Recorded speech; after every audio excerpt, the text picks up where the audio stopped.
Most men over 40 don't ruin their cruise because of bad luck. They ruin it in the first 10 minutes of planning. And by the time they realize it, they're already stuck on a ship they don't enjoy. I've seen it happen over and over again. A man spends good money, takes real time off work, boards a beautiful ship, and somewhere between day 2 and day 3, he realizes this isn't what he imagined. The crowds are wrong. The cabin feels like a closet. The ports are rushed. The whole thing feels like it was designed for someone else. And he spends the rest of the trip quietly making peace with a vacation that almost got it right. If any part of that sounds familiar, or if you're planning your first cruise and you refuse to let that be your story, you are in exactly the right place. Because I'm going to walk you through everything a man over 40 needs to know to plan a cruise that actually delivers. Not just a decent trip, a genuinely great one. Let's start at the very beginning. And I mean the very beginning, because most men get this wrong before they even open a browser. The biggest mistake is picking the ship first. I know, every cruise website is designed to make you do exactly that. You see the photos, the pools, the restaurants, the size of the thing,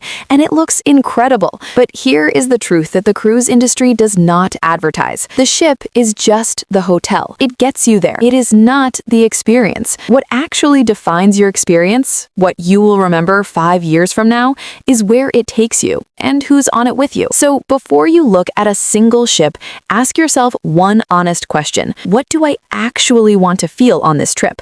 Not what do I want to do, what do I want to feel? Do you want to wake up completely rested with nothing on your schedule? Do you want to explore places you've never seen and come home with stories worth telling? Do you want rich history, incredible food, wide open ocean, or do you simply want 10 days where the world cannot reach you? Your answer to that question is your entire planning strategy. Everything else, the ship, the cruise line, the cabin, the budget, follows from that one honest answer. Now let's talk about cruise lines, because this is where thousands of dollars get lost every single year by men who didn't know there was a difference. There is a massive difference. Some cruise lines are built for families. There are kids everywhere, activities designed for 8-year-olds, and a general atmosphere that is loud, colorful, and chaotic, which is wonderful if that's your world. But if you are over 40 and looking for something that respects your time and your idea of a good vacation, that is not your ship. For men in their 40s and beyond, 3 names consistently rise to the top.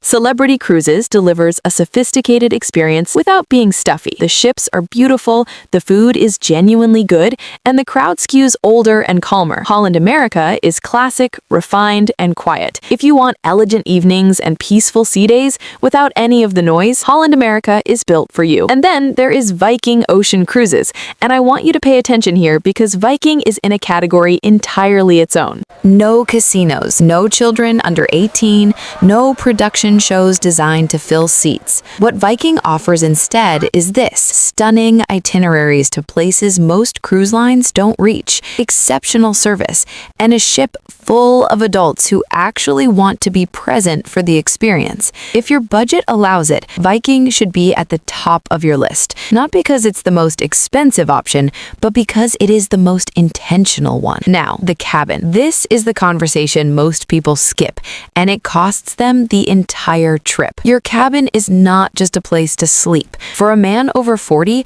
your cabin is the one place on that entire ship that belongs to you. It's where you start your morning before anyone else is moving. It's where you decompress after a long port day. It's where you sit at the end of the night with a quiet drink and actually exhale. The wrong cabin doesn't just inconvenience you, it drains you. Slowly and quietly, it drains you. So here are the rules. Never, and I mean never, book a cabin directly below the pool deck. It doesn't matter how good the price is. Chairs dragging across the deck above you at 6 in the morning will become the soundtrack of your vacation, and there is nothing you can do about it once you're at sea. Avoid cabins near the elevators. The foot traffic alone is exhausting. but the sound of elevator doors at 2 in the morning is something you will not forget. And midship cabins on a lower deck will give you the smoothest ride if the ocean gets rough.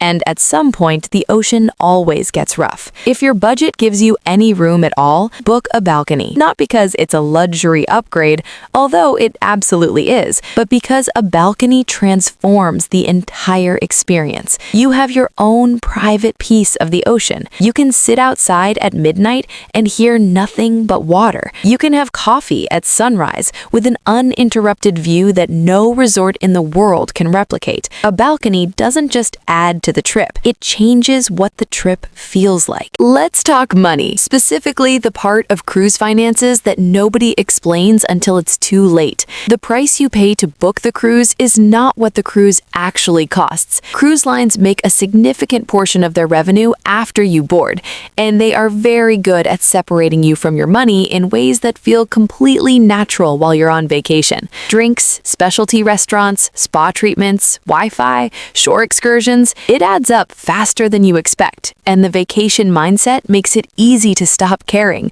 until you get home and see the final bill. So here is what smart cruisers do.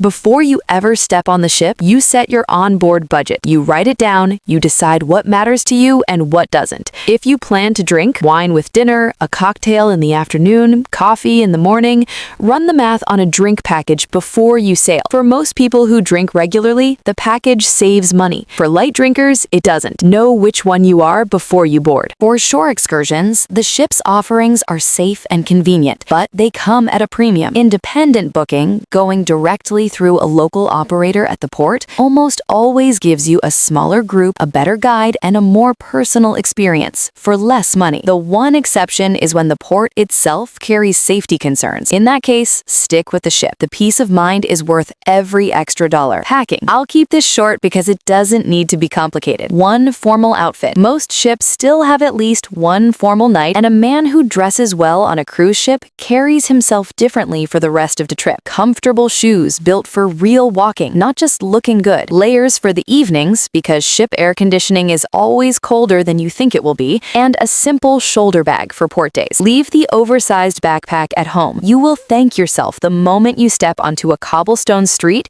in a city that didn't design itself for tourists. Now, I want to say something that has nothing to do with logistics and everything to do with why this matters. After 40, you understand something that you couldn't fully grasp when you were younger. Time is not coming back. The week you spend somewhere beautiful, fully present, actually rested, that is not a reward for working hard. That is part of what a well-lived life looks like. And a cruise, when it's planned right, is one of the few vacation formats left where the world genuinely cannot reach you unless you let it. The ocean has a way of making problems feel smaller, not because they go away, but because out there, with nothing but water to the horizon and no agenda until tomorrow, you remember what actually matters. Men who cruise smart after 40 don't come home with photos they never look at. They come home different, a little quieter, a little clearer, ready. That's what a great cruise actually gives you. And now you know exactly how to plan one. I'm Cruise Navigator, and if this gave you something real to work with, follow along. Every video we make is designed to help you cruise with confidence, spend smarter, and come home with a trip worth remembering.